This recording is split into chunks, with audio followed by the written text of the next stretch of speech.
O desabamento do prédio no Largo do Paissandu ainda deixa muitas perguntas sem respostas. Por que ele ocorreu? O que fez com que ele desabasse daquela maneira?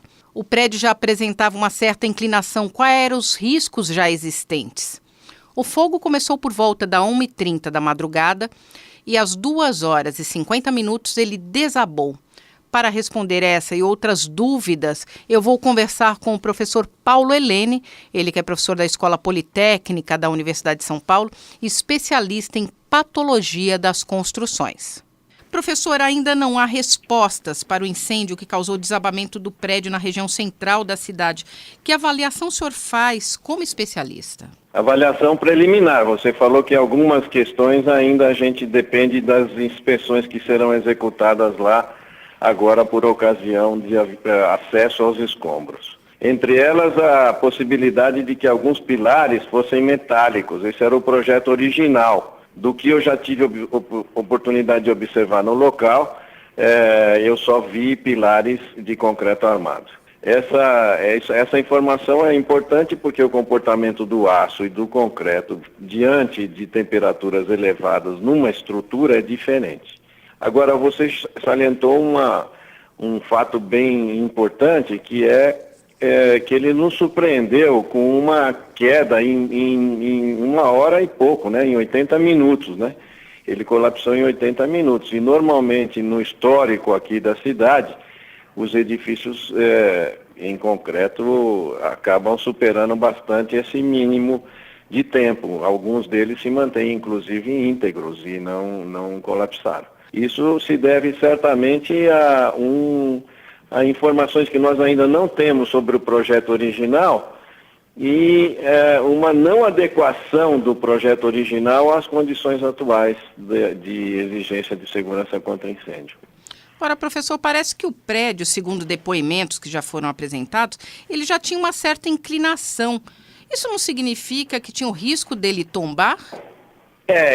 Acontece o seguinte, essas informações que eu vi na mídia, você me desculpe se talvez exista um relatório ou algo assim, eu vi informações de leigos falando sobre isso, e isso é um problema que ocorre nesse caso aí, não só nesse caso, mas frequentemente. Veja que interessante e as contrariedades que existem nas informações. Leigos dizem que o edifício estava inclinado. Algumas vezes eu ouvi também na mídia que a União teve a intenção de entregar esse edifício para a prefeitura local. E os expertos, especialistas locais, examinaram o edifício e não aceitaram porque ele apresentava problemas.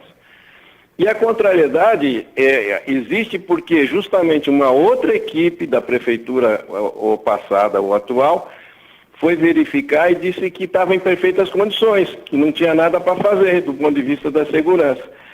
Então, o que isso denota, claramente, Simone, é que não estão sendo contratadas as pessoas corretas, a equipe multidisciplinar que é necessária para fazer um diagnóstico coerente e confiável. Infelizmente, ficou mais ou menos evidente, por essas contradições todas, que não estão sendo mobilizadas as empresas, os profissionais adequados para fazer uma vistoria e diagnóstico com ensaio, com demonstrações, com memória de cálculo, enfim, que possa realmente dizer quais são os riscos que estão envolvidos com a estrutura e o que deve ser feito para minimizá-los. O senhor mesmo está falando que parece que foi pessoal que não está preparado para fazer essas avaliações que tem feito esse registro.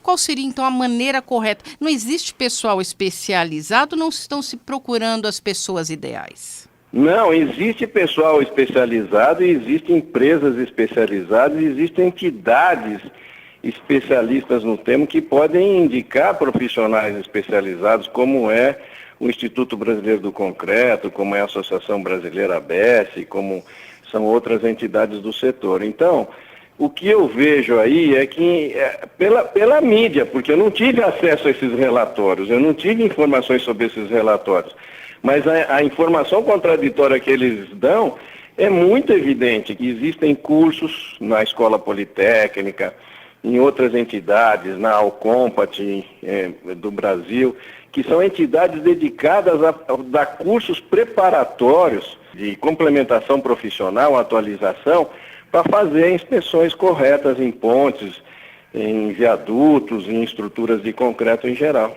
O senhor acredita que a partir dessa tragédia algo vai mudar? Tenho certeza absoluta e espero nisso com muita vontade, porque depois que aconteceu o acidente na década de 70, esse edifício é da década de 60, aconteceu o acidente na década de 70 com o Joelma e o Andraus.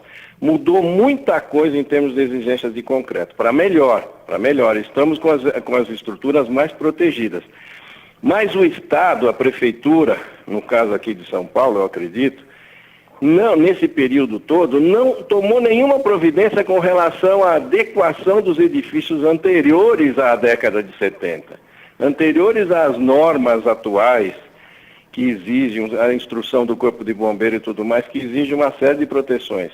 Ela é muito condescendente com isso. E a outra fato que eu espero também é que o Estado, que é o proprietário desses imóveis, que ele assuma a responsabilidade, né, e não deixe a responsabilidade por conta dos usuários, porque realmente os usuários, sejam eles invasores, como é o caso, ou sejam proprietários normais de edifícios antigos, que não tomam providência se não houver uma intervenção efetiva do Estado para que seja feita aquela intervenção. Eu conversei com o professor Paulo Helene, professor da Escola Politécnica da Universidade de São Paulo, especialista em patologia das construções. Simone Lemos para a Rádio USP.